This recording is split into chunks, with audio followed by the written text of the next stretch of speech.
Hey everyone, welcome back to my channel Buddy Muscles. Today, day 16 of One Muscle a Day. ఈరోజు extra ocular muscles కోసం నేర్చుకుందాం. Extra means outside, ocular means eye. So, these muscles are present outside the eyeball and controls the movement and its position. ఈ extra ocular muscles లో two types ఉంటాయి. Involuntary, voluntary. Involuntary అంటే the movements which are not under our control, like respiration, breathing, sweating. These are all comes under involuntary.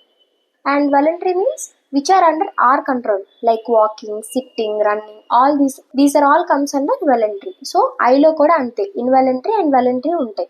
Involuntary లో superior tarsal muscle, inferior tarsal muscle and orbitalis muscle ఉంటాయి. Voluntary లో recti muscles and oblique muscles along with levator palpebral superioris.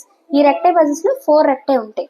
Superior recti, inferior recti, lateral and medial recti. Oblique లో superior oblique and inferior oblique. అయితే ఇప్పుడు ఈ రోజు involuntary muscles of eyeball కోసం నేర్చుకుందాం. ఈ ఇన్వాలంటరీలో superior tarsal and inferior tarsal along with it orbitalis. అయితే దీంట్లో actions and nerve supply is important. Origin and insertion కోసం దీంట్లో అంతగా మరీ అంత ఇంపార్టెంట్ కాదు. Origin and insertion. Superior tarsal muscle అనేది elevates the upper eyelid. Inferior tarsal muscle depresses the lower eyelid. Orbital muscle action ఏంటంటే ఇట్ పొజిషన్ సెన్స్ అనమాట. Eyeball ని దాని పొజిషన్ లో అది ఉండడానికి టోన్ ఇస్తుంది. It maintains the position of the eyeball and also it provides some slight protrusion. So nerve supply of these three muscles is by posterior ganglionic sympathetic fibers from the superior cervical ganglion. And any damage to these three muscles అంటే superior tarsal, inferior tarsal and orbital muscles యొక్క ఫైబర్స్కి ఏదైనా damage జరిగితే కనుక Horner syndrome వస్తుంది.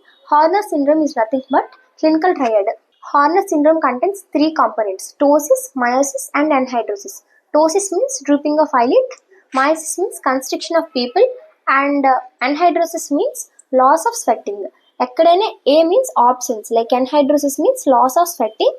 Echinacea అంటే loss of movement, kinesia అంటే movement కదా, so loss of movement. And amenorrhea, menorrhea means menstruation, so a means absence కాబట్టి absence of menstruation, so a అక్కడ వచ్చిన ఆప్షన్స్.